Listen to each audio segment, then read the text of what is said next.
ओम शांति। आज 19 जनवरी 2021 की मुरली में बाबा ने कहा, मीठे बच्चे, अपने स्वीट बाप को याद करो तो तुम सतो प्रधान देवता बन जाएंगे। सारा मदार याद की यात्रा पर है।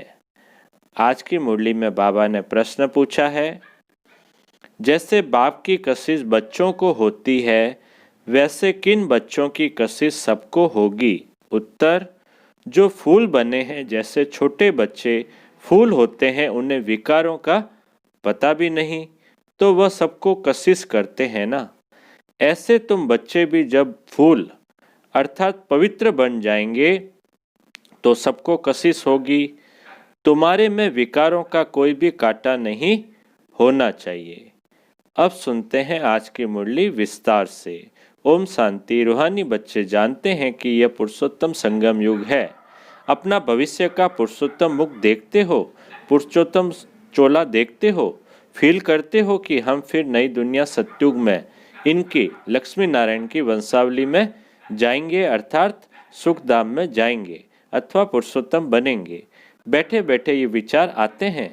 स्टूडेंट जो पढ़ते हैं तो जो दर्जा पढ़ते हैं वह जरूर बुद्धि में होगा ना। मैं बैरिस्टर या फलाना बनूंगा। वैसे तुम भी जब यहाँ बैठते हो तो यह जानते हो हम विष्णु डिनाइस्टी में जाएंगे। विष्णु के दो रूप है, लक्ष्मी नारायण देवी देवता। लक्ष्मी नारायण और देवी देवता। तुम्हारी बुद्धि अभी अलौकिक है और कोई मनुष्य की बुद्धि में ये बातें रमण नहीं करती होगी। तुम बच्चों की बुद्धि में ये सब बातें हैं। यह कोई कॉमन सत्संग नहीं है। यहाँ बैठे हो, समझते हो, सत बाबा जिसको शिव कहा जाता है उनके संग में बैठे हैं। शिव बाबा ही रचता है, वही रचना के आदि मध्य अंत को जानते हैं और यह नॉलेज देते हैं। जैसे कि कल की बात सुनाते हैं। यहाँ बैठे हो तो यह तो याद होगा ना कि हम आए हैं रिजुवनेट होने, अर्थात ये शरीर बदल देवता शरीर लेने। आत्मा कहती है हमारा यह तमो प्रधान पुराना शरीर है, इससे बदलकर ऐसा लक्ष्मी नारायण बनने का है। एम ऑब्जेक्ट कितनी श्रेष्ठ है। पढ़ाने वाला टीचर जरूर पढ़ने वाले स्टूडेंट से होशियार होगा ना। पढ़ाते हैं, अच्छे कर्म सिखलाते हैं तो जरूर ऊंच होगा ना। तुम जानते हो हमको सबसे ऊंचते ऊंच भगवान पढ़ाते हैं। भविष्य में हम सो देवता बनेंगे। हम जो पढ़ते हैं सो भविष्य नई दुनिया के लिए, और कोई को नई दुनिया का पता भी नहीं है। तुम्हारी बुद्धि में अब आता है यह लक्ष्मी नारायण नई दुनिया के मालिक थे, तो जरूर फिर रिपीट होगा। तो बाप समझाते हैं तुमको पढ़ाकर मनुष्य से देवता बनाता हूँ। देवताओं में भी जरूर नंबरवार होंगे। देवी राजधानी होती है ना। तुम्हारा सारा दिन यही ख्यालात चलता होगा कि हम आत्मा हैं। हमारी आत्मा जो बहुत पतित थी सो अब पावन बनने के लिए पावन बाप को याद करती है। याद का अर्थ भी समझना है। आत्मा याद करती है अपने स्वीट बाप को। बाप खुद कहते हैं, बच्चे मुझे याद करने से तुम सतो प्रधान देवता बन जाएंगे। सारा मदार याद की यात्रा पर है। बाप जरूर पूछेंगे ना, बच्चे कितना समय याद करते हो? याद करने में ही माया की लड़ाई होती है। तुम खुद समझते हो यह यात्रा नहीं परंतु जैसे कि लड़ाई है। इसमें विघ्न बहुत पड़ते हैं। याद की यात्रा में रहने में ही माया विघ्न डालती है, अर्थात याद भुला देती है। कहते भी हैं बाबा हमको आपकी याद में रहने में माया के तूफान बहुत लगते हैं। नंबर 1 तूफान है देह अभिमान का, फिर है काम क्रोध लोभ मोह। आज काम का तूफान, कल क्रोध का तूफान, लोभ का तूफान आया। आज हमारी अवस्था अच्छी रही, कोई भी तूफान नहीं आया। याद की यात्रा में सारा दिन रहे, बड़ी खुशी थी। बाबा को बहुत याद किया। याद में प्रेम के आंसू बहते रहते हैं। याद में प्रेम के आंसू बहते रहते हैं। बाप की याद में रहने से तुम मीठे बन जाएंगे। बाबा क्या कहते हैं भाई कि याद में प्रेम के आंसू बहते रहते हैं। अगर याद में रहेंगे तो प्रेम के आंसू बहते रहते हैं। बाप की याद में रहने से तुम मीठे बन जाएंगे। तुम बच्चे यह भी समझते हो कि हम माया से हार खाते खाते कहाँ तक आकर पहुंचे हैं। माया से हार खाते खाते नीचे गिरते गए ना, तो बच्चे हिसाब निकालते हैं, कल्प में कितने मास कितने दिन है। बुद्धि में आता है ना, अगर कोई कहे लाखों वर्ष आयु है तो फिर कोई हिसाब थोड़े ही कर सके। बाप समझाते हैं यह सृष्टि का चक्र फिरता रहता है। इस सारे चक्र में हम कितने जन्म लेते हैं, कैसे डिनेस्टी में जाते हैं, यह तो जानते हो ना। यह बिल्कुल नई बातें, नई नॉलेज है, नई दुनिया के लिए। नई दुनिया स्वर्ग को कहा जाता है। तुम कहेंगे हम अभी मनुष्य है, देवता बन रहे हैं। देवता पद है ऊंच। तुम बच्चे जानते हो हम सबसे न्यारी नॉलेज ले रहे हैं। हमको पढ़ाने वाला बिल्कुल न्यारा विचित्र है। उनको यह साकार चित्र नहीं है, वह है ही निराकार। तो ड्रामा में देखो कैसा अच्छा पाठ रखा हुआ है। बाप पढ़ाए कैसे तो खुद बतलाते हैं, मैं फलाने तन में आता हूँ। किस तन में आता हूँ वह भी बताते हैं। मनुष्य मूंझते हैं क्या एक ही तन में आएगा, परंतु वह तो ड्रामा है ना, इसमें चेंज हो नहीं सकती। ये बातें तुम ही सुनते हो और धारण करते हो और सुनाते हो। कैसे हमको शिव बाबा पढ़ाते हैं, हम फिर और आत्माओं को पढ़ाते हैं। पढ़ती आत्मा है, आत्मा ही सीखती सिखलाती है। आत्मा मोस्ट वैल्यूबल है।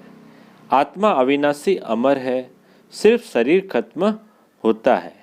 हम आत्माएं अपने परम पिता परमात्मा से नॉलेज ले रही है। रचयिता और रचना के आदि मध्य अंत 84 जन्मों की नॉलेज ले रहे हैं। नॉलेज कौन लेते हैं? आत्मा। आत्मा अविनाशी है। मोह भी रखना चाहिए अविनाशी चीज में, न कि विनाशी चीज में। इतना समय तुम विनाशी शरीर में मोह रखते आए हो। अभी समझते हो हम आत्मा हैं, शरीर का भान छोड़ना है।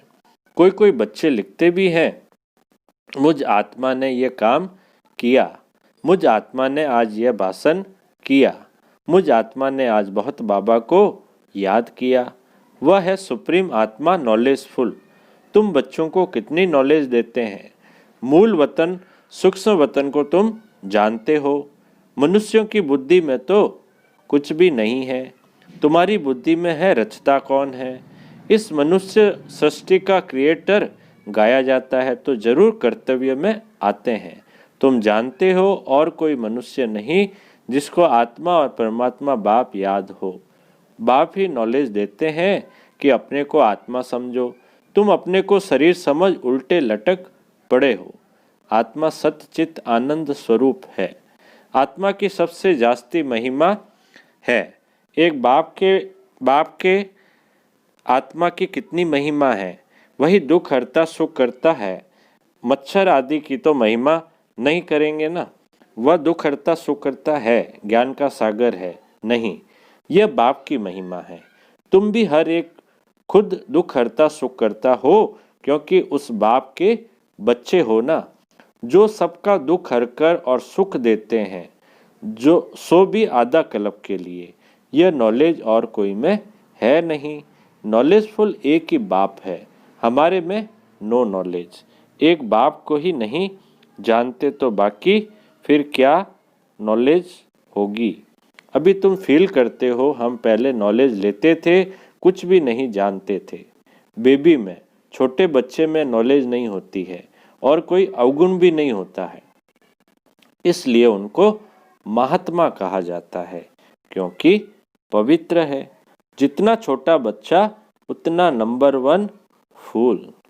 बिल्कुल ही जैसे कर्मातीत अवस्था में है। कर्म विकर्म को कुछ नहीं जानते, सिर्फ अपने को ही जानते। वह फूल है, इसलिए सबको कशिश करते हैं, जैसे अब बाबा कशिश करते हैं।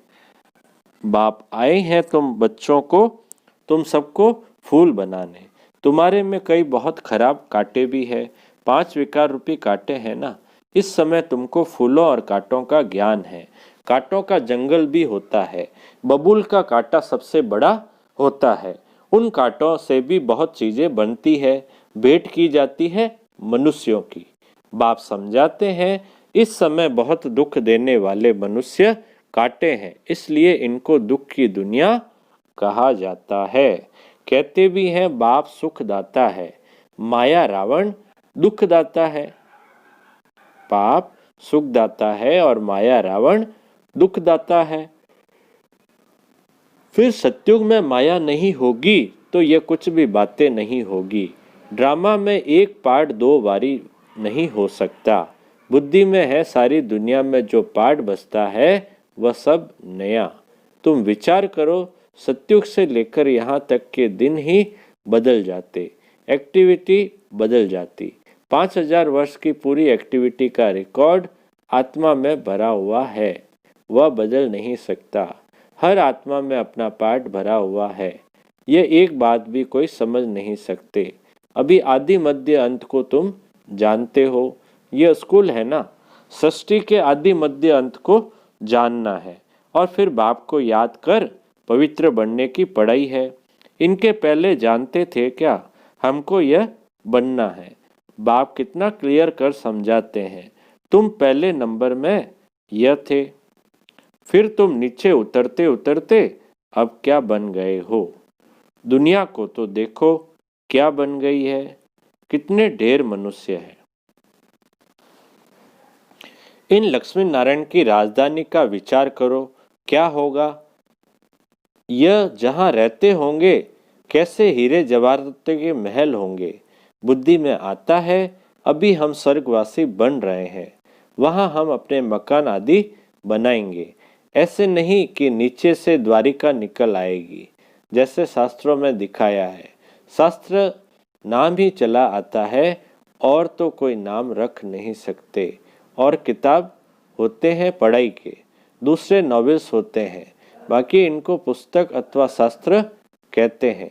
वह है पढ़ाई के किताब। शास्त्र पढ़ने वालों को भक्त कहा जाता है। भक्ति और ज्ञान दो चीजें हैं। अब वैराग्य किसका, भक्ति का या ज्ञान का? जरूर कहेंगे भक्ति का। अब तुमको ज्ञान मिल रहा है जिससे तुम इतना ऊंच बनते हो। अब बाप तुमको सुखदाई बनाते हैं। सुख धाम को ही स्वर्ग कहा जाता है।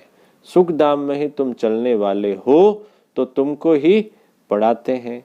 यह ज्ञान भी तुम्हारी आत्मा लेती है। आत्मा का कोई कर्म धर्म नहीं है, आत्मा का कोई धर्म नहीं है, वह तो आत्मा है। फिर आत्मा जब शरीर में आती है तो शरीर के धर्म अलग होते हैं। आत्मा का धर्म क्या है? एक तो आत्मा बिंदु मिसल है और शांत स्वरूप है, शांति धाम मुक्ति धाम में रहती है। अब बाप समझाते हैं सब बच्चों का हक है।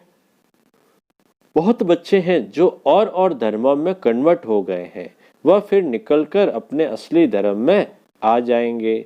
जो देवी देवता धर्म छोड़ दूसरे धर्म में गए हैं वह सब पत्ते लौटकर आ जाएंगे अपनी जगह पर। इन सब बातों को और कोई समझ नहीं सकेंगे। पहले पहले तो बाप का परिचय देना है, इसमें ही सब मूंझ पड़े हैं। तुम बच्चे जानते हो अभी हमको कौन पढ़ाते हैं? बाप पढ़ाते हैं। कृष्ण तो देहधारी है, इनको ब्रह्मा को दादा कहेंगे। सब भाई भाई है ना। फिर है मर्तबे के ऊपर, यह भाई का शरीर है, यह बहन का शरीर है, यह भी अब तुम जानते हो। आत्मा तो एक छोटा सा सितारा है। इतनी सब नॉलेज छोटे सितारे में है। सितारा शरीर के सिवाय बात भी नहीं कर सकता। सितारे को पाठ बजाने के लिए अंग भी चाहिए। सितारों की दुनिया ही अलग है। फिर यहाँ आकर आत्मा शरीर धारण करती है। वह है आत्माओं का घर। आत्मा छोटी बिंदी है, शरीर बड़ी चीज है, तो उनको कितना याद करते हैं। अभी तुमको याद करना है एक परम पिता परमात्मा को। यही सत्य है। जबकि आत्मा और परमात्मा का मेला होता है, गायन भी है, आत्माएं परमात्मा अलग रहे बहुकाल। हम बाबा से अलग हुए हैं ना, याद आता है कितना समय अलग हुए हैं। बाप जो कल्प कल्प सुनाते आए हैं वही आकर सुनाते हैं, इसमें जरा भी फर्क नहीं हो सकता। सेकंड बाय सेकंड जो एक्ट चलती है वह नई। एक सेकंड पास होता है, मिनट पास होता है, उनको जैसे छोड़ते जाते हैं, पास होता जाता है, ताकि कहेंगे इतने वर्ष, इतने दिन, मिनट, इतने सेकंड पास कर आए हैं। पूरा 5000 वर्ष होगा, फिर एक नंबर से शुरू होगा। एक्यूरेट हिसाब है ना। मिनट सेकंड सब नोट करते हैं। अभी तुमसे कोई पूछे इसने कब जन्म लिया था, तुम गिनती कर बताते हो। कृष्ण ने पहले नंबर में जन्म लिया है। शिव का तो मिनट सेकंड कुछ भी नहीं निकाल सकते हो। कृष्ण की तिथि तारीख पूरा लिखा हुआ है। मनुष्य की घड़ी में फर्क पड़ सकता है मिनट सेकंड का। शिव बाबा के अवतरण में तो बिल्कुल फर्क नहीं पड़ सकता। पता भी नहीं पड़ता है कि कब आया। ऐसे भी नहीं साक्षात्कार हुआ तब आया, नहीं, अंदाज से कह देते हैं। बाकी ऐसे नहीं उस समय प्रवेश हुआ, साक्षात्कार हुआ कि हम फलाना बनेंगे। अच्छा बाप दादा बोले, मीठे मीठे सिकिल दे बच्चों प्रति माता पिता बाप दादा का याद प्यार और गुड मॉर्निंग। रूहानी बाप की रूहानी बच्चों को नमस्ते। हम रूहानी बच्चों की रूहानी बाप दादा को याद प्यार, गुड मॉर्निंग और नमस्ते नमस्ते नमस्ते। सदा रहेंगे हंसते हंसते, बन जाएंगे फरिश्ते। वाह बाबा वाह, वह मेरा भाग्य। धारणा के लिए मुख्य सार में पहला पॉइंट, सुख धाम में चलने के लिए सुखदायी बनना है। सबके दुख हरकर सुख देना है, कभी भी दुखदायी कांटा नहीं बनना है। दूसरा पॉइंट है, इस विनाशी शरीर में आत्मा ही मोस्ट वैल्यूएबल है, वही अमर अविनाशी है। इसलिए अविनाशी चीज से प्यार रखना है, देह का भान मिटा देना है। अब मीठे बाबा का मीठा वरदान है, एक बल एक भरोसे के आधार पर मंजिल को समीप अनुभव करने वाले हिम्मतवान भव। एक बल एक भरोसे के आधार पर मंजिल को समीप अनुभव करने वाले हिम्मतवान भव। विस्तार है, ऊंची मंजिल पर पहुंचने से पहले आंधी तूफान लगते ही हैं।